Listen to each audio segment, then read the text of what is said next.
Partner! Eto na! Nagpaparamdam na naman! Ang ating Mahiwagang Burnay!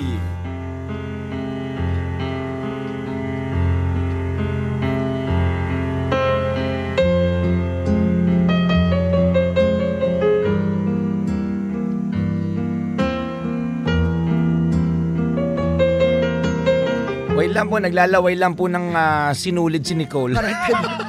Marami po siyang susulsihan mamaya. Tawag dito, partner. Sideline. Sideline. Diskarte. Tagalaway ng sinulid. Correct. Anong trabaho mo? Minsan din, partner, bukod sa tagalaway ng sinulid, taga-ano rin ako, nung uso pa, kaya nga nalulungkot ako eh. Oh. Kasi dati tagalaway din ako ng stamp sa post office. Kaso na uso ng email, nawalan ako ng career. I decided to be a DJ. OFW si Ivy na nagtatrabaho bilang nurse sa Dubai. Para sa kanya, isang napakalaking sakripisyo ang mapalayo sa kanyang mga mahal sa buhay na nasa Pilipinas. Lalong-lalo na sa kanyang kasintahan na si Jerry. Jerry, miss na kita.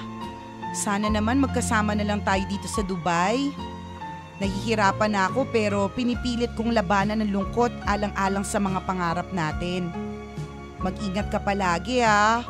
Huwag mo ko ipagpapalit sa iba. Mahal na mahal kita. Sabi ni Ivy kay Jerry sa telepono. Nagpapalambing, umaarte ng ganon. Huwag mo akong pagpapalit sa iba. Huwag ganun pa yung labi. Huwag kang maarte dyan, kutusan kita. Sabi ng jowa. I love you too, honey. Ikaw ang mag-ingat dyan sa Dubai. Huwag mo kaming intindihin dito. Mas mahirap ang sitwasyon mo dahil nag-iisa ka dyan. O paano? Baka malaki na ang babayaran mo ha. Usap na lang tayo ulit sa day off mo. Sagot ni Jerry kay Ivy. Uy, siya nga pala Jerry. May kasalanan ako sa'yo. Natatandaan mo ba yung salamin sa mata na niregalo mo sa akin nung Pasko? Sorry ha. Kasi aksidenteng nabasag yung salamin sa sobrang pagmamadali ko. Kailangan ko tuloy bumili ng bago. Sorry ulit honey ha. Itinabi ko naman yung nabasag na salamin kasi may sentimental value sa akin yun.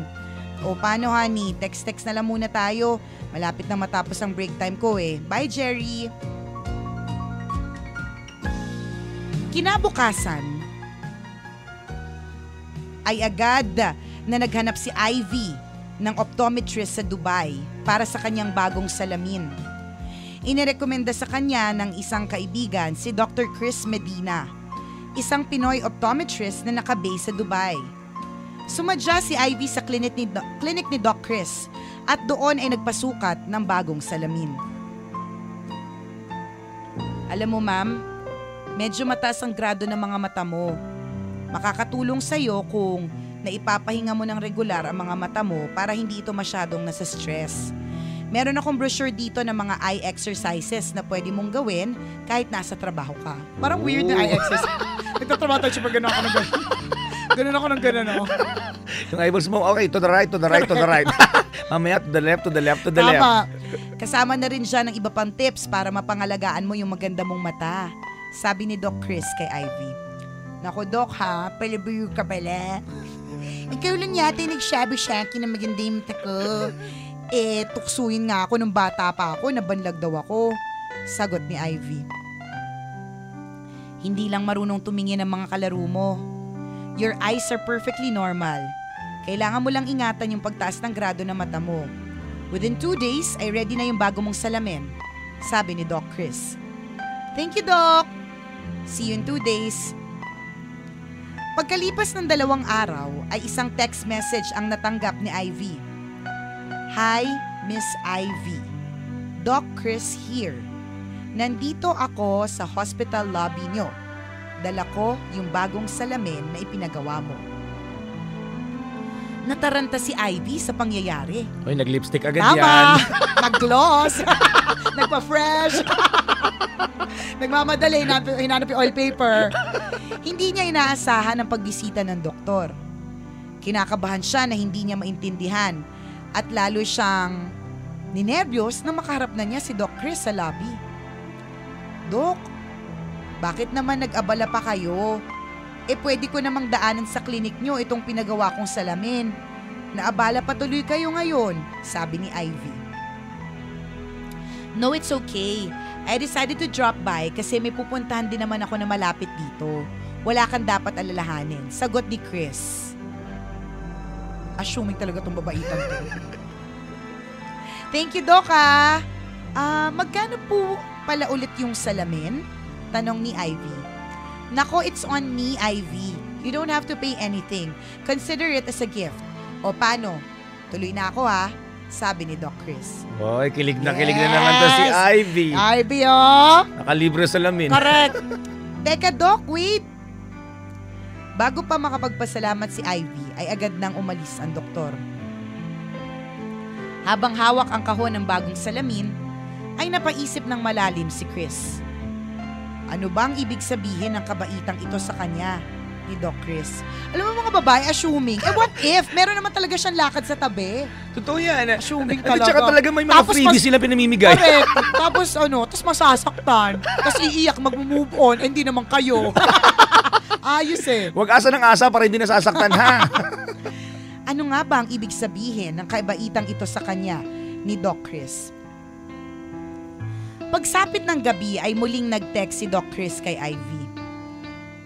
Sorry, Ivy. Huwag mo sanang masamain yung ginawa ko kanina. Gusto ko lang talagang makipagkaibigan sa'yo. Ayun naman pala, partner. Meron naman pala. Alagay mo, masamain mo pa. Oo nga, diba? Binigyan ka na nga ng salamin. Friendship.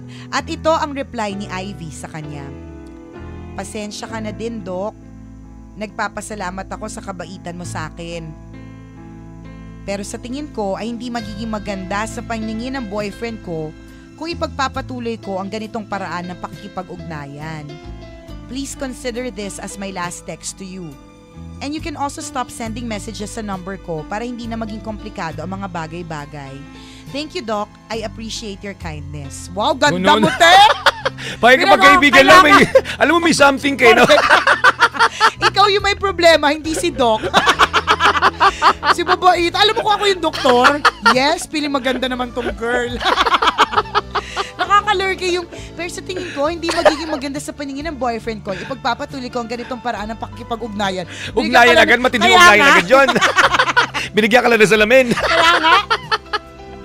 Ay, talaga masyadong asumere, ha? Ngunit naunawaan naman agad ni Doc Chris ang pakiusap sa kanya ni Ivy. Simula noon ay wala nang narinig si Ivy mula sa doktor. Ngunit pagkalipas ng ilang linggo. Ano ba, Jerry? Bakit hindi mo sinasagot ang mga tawag ko? Ano bang nangyayari sa'yo? Sabi ni Ivy kay Jerry habang kausap sa telepono. Busy lang ako. Hindi ko napansin na tumatawag ka pala. Pasensya ka na, busy lang talaga. Sagot ni Jerry sa kasintahan. Busy? At saan ka naman naging busy? Simpleng tawag lang, hindi mo pa masagot. Palagi naman akong tumatawag sa'yo. Hindi mo pa ma-anticipate. Busy? Baka busy ka sa babae. Sabi ni Ivy. Pinagbibintangan mo ba ako? Baka naman ikaw ang may lalaki dyan sa abroad. Alam mo, Ivy, kung ganito lang din ang mangyayari sa atin, mas maganda pa na mag-split na lang muna tayo. Saka na lang magparamdam pag nakabalik ka na dito sa Pilipinas. Sabi ni Jerry. Ano? Parehong mainit ang ulo, Tama. Yan ba ang gusto mong mangyari? Matapos ang pagsasakripisyo ko dito, ganyan ang sasabihin mo? Sige, hindi ko ipipilit ang sarili ko sa'yo. Kung nagsasawa ka na, nagsasawa na din ako! Sagot ni Ivy, sabay baba ng telepono. Bigyan ng backer music! Walling time! Nagpapakita yung gilas yung dalawa no? Nag-acting-acting na gano'n. Matapos ang pag-aaway na yon, ay naganap si Ivy na makakausap. Kinuha niya ang cellphone at nag-scroll down sa kanyang phone book na matatawagan. Maya-maya pa, ay nadaanan niya ang numero ni Doc Chris. Ngayon, babalik-balik ka. Habol ka ngayon, ha? Kainin mo sinabi mo, ha? Diba? Naalala niya ang tungkol sa salamin at sa kabaitang ipinakita sa kanya noon ng doktor. Hindi naman siguro masama kung ite-text ko ngayon si Doc Chris, sabi ni Ivy sa kanyang sarili. Hi, Doc. Busy ka? Ivy. I'm sorry, Ivy. May kliyente kasi ako. Text na lang kita when it's done. Doc Chris. Ganun ba? Matagal pa ba yan? Ivy. Wait. Why do you sound like a demanding girlfriend, ha, Ivy? Just kidding. I'll see you in a few minutes. Naka-duty ka ba? Sundayin kita dyan sa hospital pagkatapos ko dito. Nag-text ng alam mo. Itong mga to. Nag-iinarte kayo pare-pareho. Hindi lang yan, partner. Kabataan. Mabilis sa mga pangyayari. Oh. At doon na nagsimula ang malalim na pagkakaibigan ni na Ivy at Chris. Okay. Nagdesisyon si Ivy na tuluyan na makipaghiwalay sa kanyang dating kasintahan. Pareho nilang tinanggap ng kanyang ex na hindi talaga uubra sa kanila ang long-distance relationship.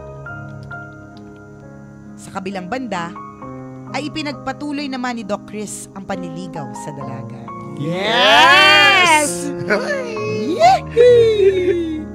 Makalipas ang ilang buwan, ay sinagot din siya ni Ivy. Yes! Sa wakas, ay nakuha din niya ang karapatan na maging opisyal na tagapag-alaga, hindi lang ng mata, kundi pati ng puso ni Ivy. Yes! Ikaw na lumalablay. Hi, Doc Chris. Chris. Mukhang hindi ko na kakailanganin itong salamin na ginawa mo sa akin, sabi ni Ivy. Ha? Bakit naman? Tanong ng doktor. Kasi, simula nung makilala kita, ay luminaw na ang lahat ng bagay sa paligid ko eh. Malambing na pahayag ni Ivy. At hindi nagtagal, ay nagpakasal din ang dalawa. Yes! Mapayapa silang nagsama at nabiyayaan ng sariling anak. Ang kwentong ito ay hango sa istorya ng pag-iibigan ng dalawang Dubai OFWs na sina Ivy and Chris Medina. Ang kanilang kilig story ay mababasa din sa www.smartparenting.com.ph. Nice naman. I love love stories. Alam mo, ganun talaga, no? Kapag may nilet go ka ng isang bagay, o Correct. isang tao, may panibagong darating talaga. Totoo ang kasabihan that when God closes a door, He opens a window. Diba? Kapag ka may nawala, merong babalik. Ano po yan eh? Sa science partner, diba? Anong tawag doon? Yung law of replacement. Yung,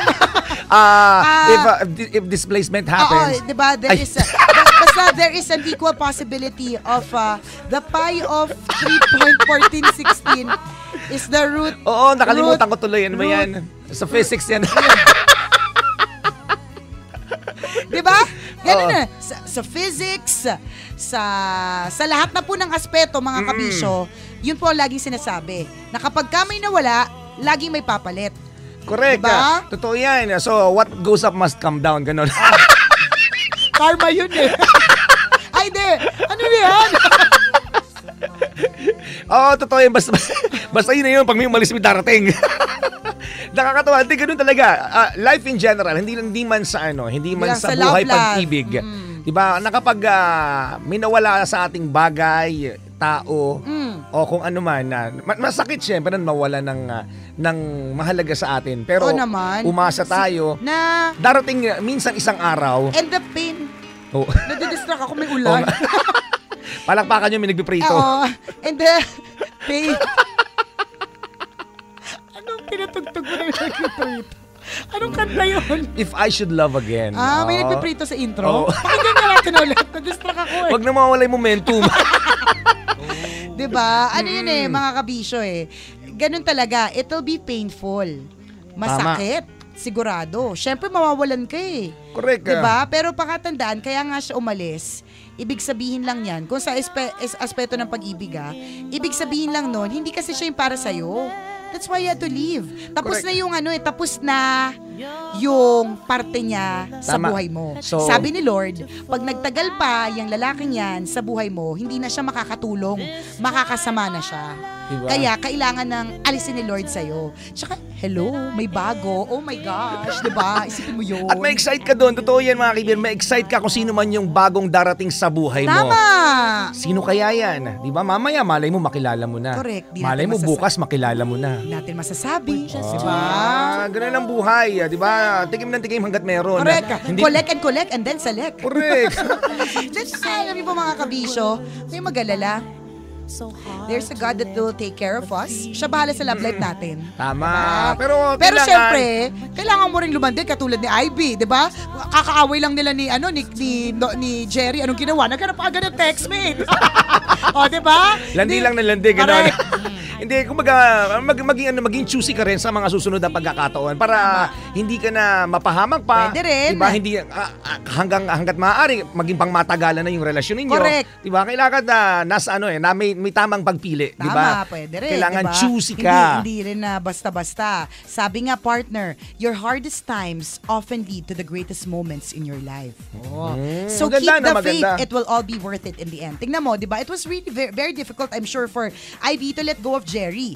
Diba? Na pinagsamahan din naman sila kahit pa paano. Jowa niya yung tsaka partner. hindi maganda yung hiwalayan correct, nila. Diba? Pero yung... Kasi away talaga. Pero yung hard time na yan, it led, diba, partner, sa to meeting Chris. To another opportunity. And to having a husband. Correct. Mas malalim. Mas maganda. Diba? Thank you, Maywagang Burnay. Ang mga kwento po ng Maywagang Burnay, mababasa niyo po sa aming Facebook fan page. I-search nyo lang po, Tambalan! Like lang ng like at share ng share para marami rin ang ma-inspire sa kwento ni Mahiwagang Burnay. Alam mo, partner, na-realize ko, choosy yung mga tambalanista natin. Lalong-lalo na yung mga young ones, yung generation ng mga millennials, partner. Generation natin. Yeah, our generation, feel natin yung mga inspirational stories, pati yung love stories. Correct. Diba? Yun yung mga talaga mga trip natin diba? At saka iba yung mga tagahanga, halimbawa yung mga listeners natin, yung mga tambalanisa natin, as in talagang mapili sila. Correct. Kung ano halimbawa, yung paborito din natin na kwento ng Mahiwagang Burnay, paborito din nila. Kaya yung share nila. Ganun talaga kapag ka meron kang idol. Oo, kung ano yung what the idol's choice is, yun din ang choice mo. Sinusunod diba? mo, ginagaya mo. Bakit mo pina-follow si Katniel? Bakit mo pina-follow si Catherine Bernardo? Bakit mo pina-follow si Daniel Padilla? Kasi yung choice nila, talagang siguradong magandang choice. At kung anong choice nila, choice mo rin. Diba? At may bago silang choice ngayon, partner. Corrected by, sobrang patok ang kanilang coffee choice. Nakita ko sa TV, finalo ko sa Instagram, partner. Oo, alam ko yan. Nakita ko rin yan sa Instagram. Yan ba yung Nescafe Creamy White? Corrected by. Alam niyo po mga kabisyo, napakabongga nitong Nescafe Creamy White kasi ito lang po ang coffee na may real Nestle milk. As in, nahuli mo, correct, partner. Walang creamy na ganito. Nescafe Creamy White lang. Uy, creamier pa more. Correct. Naglalaway ako, nako. Parang sarap magtimpla ng Nescafe Creamy White. Actually, partner, tingnan mo yung tinimpla ko sa'yo, di ba? Itsura pa lang, alam mo ng creamy Uy, creamy na. Correct, di ba? Tumatagos ang flavor, partner. Correct. Sino pa ba yung nag-choose ng Creamy White? Mga kabisyo, let us know. I-hashtag nyo sa Twitter, #choose Creamy White. Ayan. Diba? And buy pa more para ma-experience nyo to, mga kabisyo. Tama, di ba? Napakasarap talaga ng Nescafe Creamy Creamy White. White. Partner, batiin lang natin na maganda morning and happy listening. Si kaya Emmy Mainke, ang sis-in-law ni Tita Dors na nakatutok sa atin. Thank you for tuning in. Maraming salamat. At ang ating dalawang masugi na tambalanisa nandito ngayon, si Jessie Dian at saka si Donalyn. Hi, Donalyn! Ay, ito pala si Donalyn! Oo. Mga ano yan mga aktibong-aktibo yan, partner, sa social media. Sa social media natin. Thank you very much. Salamat, and, kay Jessie Dian. And of course, batiin din natin ang happy anniversary kina mommy at daddy ni sila Mr. Loreto and Mrs. Noralyn Manuel. 19 years. Wow, galing Idol ah. Yung mga ganyan, yung mga gusto mong tanungin, ba't kayo nagtagal? Oh. Paano nangyari? Parang tanong mo yun. Hindi, mali lang yung tono ko. Paano kayo nagtagal? Diba? Pag tono talaga iba, partner, iba yung dating. Diba? Iba yung tono. Paano kayo nagtagal? Ba't kayo nagtagal? Iba yung tono sa, paano kayo nagtagal? Parang diba? inspired ka. Pag inspired, bakit kayo nagtagal? Pero yung ba't kayo nagtagal? Parang gusto mo na sila maghiwalay. Well, congratulations on your 19th Oo year. naman, mabuhay kayo. Mabuhay Best kayo. wishes. Correct, at naway maging mas bongga pa ang inyong samahan in the next years to come. Yan. At syempre, bongga pa rin ang samahan ng tambalan hanggang alas 12 ng tanghalian. Corrected by, eto ang tambalan ni Sambala Subas. At ang isang balahura. Ako po si Nicole Yala. At ako naman, si Cambio Kengres Chuper. Na nagsasabing, walang matatag na relasyon sa malanding may determinasyon. Yun! Yun! Yun!